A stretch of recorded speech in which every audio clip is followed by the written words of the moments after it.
finish out this season? And did you ever initially think you might be back on the field? Well, I always have a mindset trying to get back as fast as possible, man, no matter what the cost is. I told my coach, Coach Willow, Coach Feck and everything, the doctor said it's going to be like season injury, but, if there's a chance I can come back, I'm willing to do whatever it takes to come back. So, I worked hard.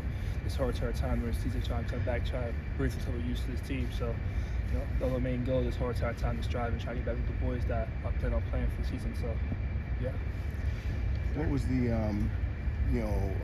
I remember seeing you kind of get hurt during camp. But what was the injury? What did they tell you in terms of how many weeks you were going to be out, and did you get back sooner than you thought? Yeah. So I tore my pec, like the last scrimmage that we had before the season going.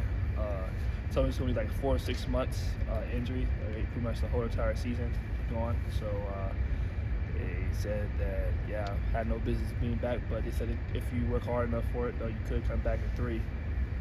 I came back to try to play Nebraska, so, proved that wrong. So, yeah. What's just the extra work it took to get on the field a month earlier?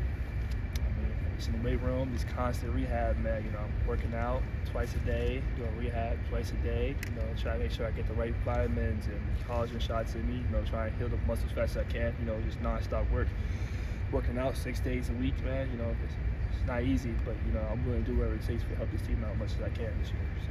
What does it mean to be able to not just come back from last week, but have the chance to really help your team in a spot where they really need your help this week? Without a doubt, man. I'm here to provide any value for the team when it needs, man. Wherever it's got either third down or base, nickel, whatever it takes, man.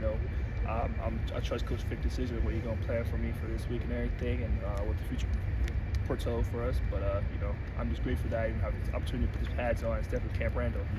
Somebody told me that I didn't have a chance to. So, yeah. Was there any risk involved? And There's a risk for football. Anything you do, you know what I'm saying. You get hurt, anything, doing anything. But I'm willing to do anything what it takes to help my teammate. You know what I'm saying. As a leader, D-line, they expect me to be available when I can, and I'm willing to fulfill that that job. So, as far as when you were out, I assume there was a possibility of the medical red shirt, and it sounds like from Coach Fickle that still is a possibility. But I don't know, is that something you're interested in taking, or? Yeah.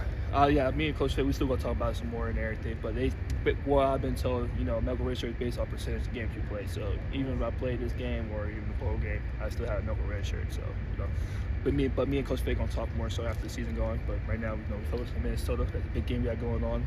So yeah. Looks like you're walking on senior day though. Walking just in case. You know what I'm saying. These are my teammates, my brothers. I would like to walk out with my brothers. You know what I'm saying. All came together, same class and everything. I'm just trying to enjoy the experience while I can. What does this weekend, or what does Friday mean to this team getting this way? Oh, without a doubt, man. We gotta win the Axe, man. It's the biggest rivalry, the oldest rivalry in college football, and you know how we feel about Minnesota. So we gotta go out there and try to win, man. We're gonna fight, scratch, and claw, man, like all we got, man. We need everybody on this team to come together, man, and put together a win for this weekend. What percent would you just say you're at right now, and how did it feel just getting back out there? Any hiccups at all? Probably like 60, 65. You gotta be really physical to play D-line. I'm pretty strong as it is though too, but I'm pretty stronger than average people, so I'll probably say like 60, 65. What does this defense just need, specifically the defensive line, just need from you on Saturday? What type of boost are you hoping to give, given that just about 50%? I think I just need to give more of leadership role that Coach Fick explained before the season, and just try to get my insight. Maybe I'm not going to be as much effective like reps wise, but I can give my knowledge, my mindset of how to read the offense and everything, or give them certain techniques that probably help out. Help with more off the field, more mental stuff. You know what I'm saying?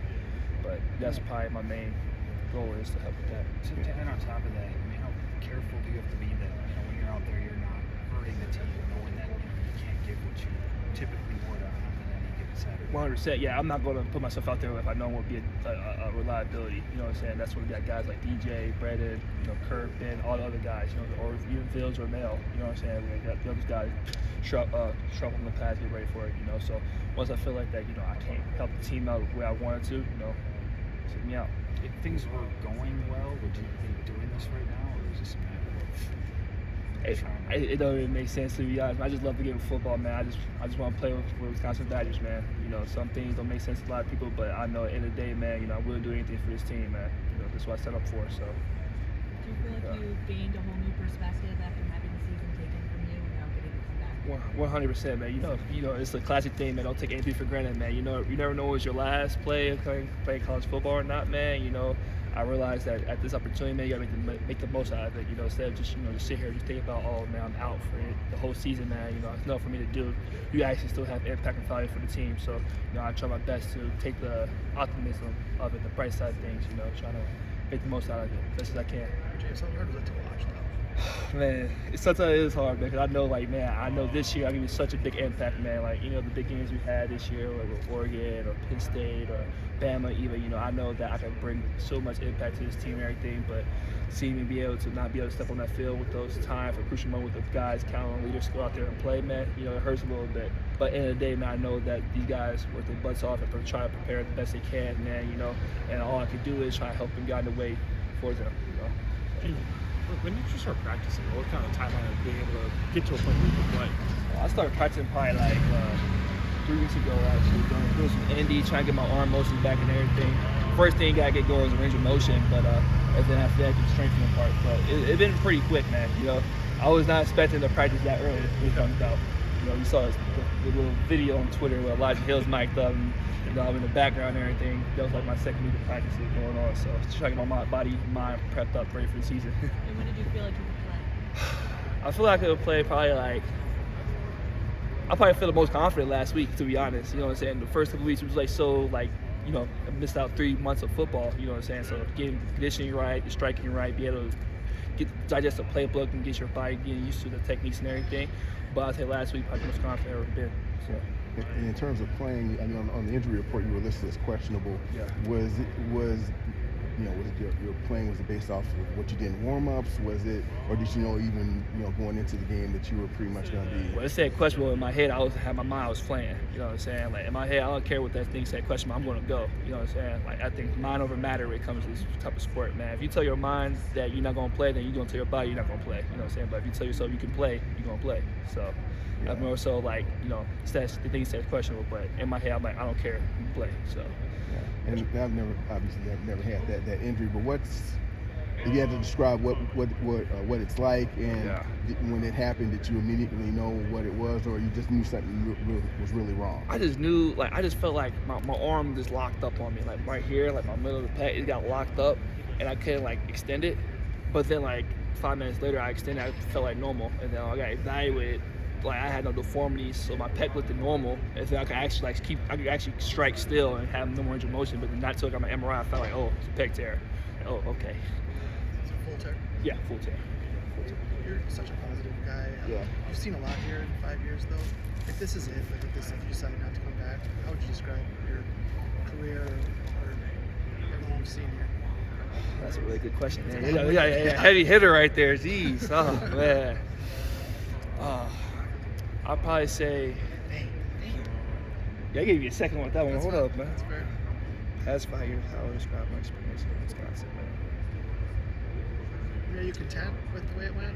Yeah, I'm very forever grateful. How about that? I'm grateful for all the experience with Coach Fick, with Coach Chris, and Coach Leonard, and all the coaches I had along. I feel like each and every one of those individuals had impacted my career this whole entire way, man. They all brought some value to me, whether it comes with being responsible, being trustworthy, being smart, diligent, you know, having a work ethic, become, you know, a Wisconsin Badger, especially representing the D-line room. You know, the history of the front seven of Wisconsin football has been a staple in the past, 2 decades. So, I'm glad that I had a chance to represent this program. I'm glad that Coach Leonard and Coach Chris gave me a chance to play here at this great university, and I'm glad that Coach Fickle gave me the opportunity to keep playing for this team too. So, I'll say the way I describe my past 5 years is forever grateful. James, does it feel like there's any added pressure in the locker room with the team trying to go out and extend a really long bowl streak on Friday? Oh, without doubt, man. I mean, it's pressure every week, man. My D-line coach always say we want to know every single week, man. You know what I'm saying? Like, we treat this like it's a new game every single week, no matter what the season may portend. We got to go out there and attack it like it's our first game of the season, man. So we got to have the same energy, same juice every time. Now, it's a cherry on top because now it's Minnesota. But at the end of the day, man, the pressure is every day. It's every day. You got to prepare like it's like a championship, and we're going to treat it like a championship too. So. Are there veterans like yourself that are stepping up who know, like, we've been to a bowl each the last 4 seasons, and we're trying to give to some of the younger guys the importance of that? Oh yeah, obviously, yeah. Every single body is treating us like this. Every older guy is treating it like this is the most important game of the season. You know, Hunter, Witt, you know, Cheney, Nelly, all the other older guys. You know what I'm saying? We all been through this process again too. So, you know, this is out of my time. This is my first year winning the Axe last year. You know what I'm saying? After 5 years I've been here, now I'm trying to keep it back here, keep it matching where it belongs. So, you know, we all get the importance of this rivalry, and we don't treat this like a championship, like I said earlier. So. Is there anybody that told you this is a bad idea to play? Oh, obviously, Yeah. obviously. You know, my mom, you know what I'm saying? My mom always cared about my health and everything. Like, James, like, the doctor told you 5 to 6 months now. Why you come here and go and play? I'm like, Mama, listen, I can't tell you, but I just love playing football now that, you know, you got to risk with everything you do, you know what I'm saying? But, you know, at the end of the day, man, it's my decision, and I'm happy with my decision. I don't care what's going to happen to me. So, you know, that's what I mean. Yeah. And in terms of the whole, you know, timing of, you know, you deciding about the medical red shirt and now I mean, obviously you got this week to take care of, but in terms of at what point do you figure there'll be some decision on whether you'll be back next year or not? Yeah, I'll probably talk to Coach Fick, probably, and our D-line coach, probably next week, maybe 2 weeks or so. You know, have more private conversations about that. You know, but I pretty much gonna be really soon though. So, yeah. Thanks, man. Thank you.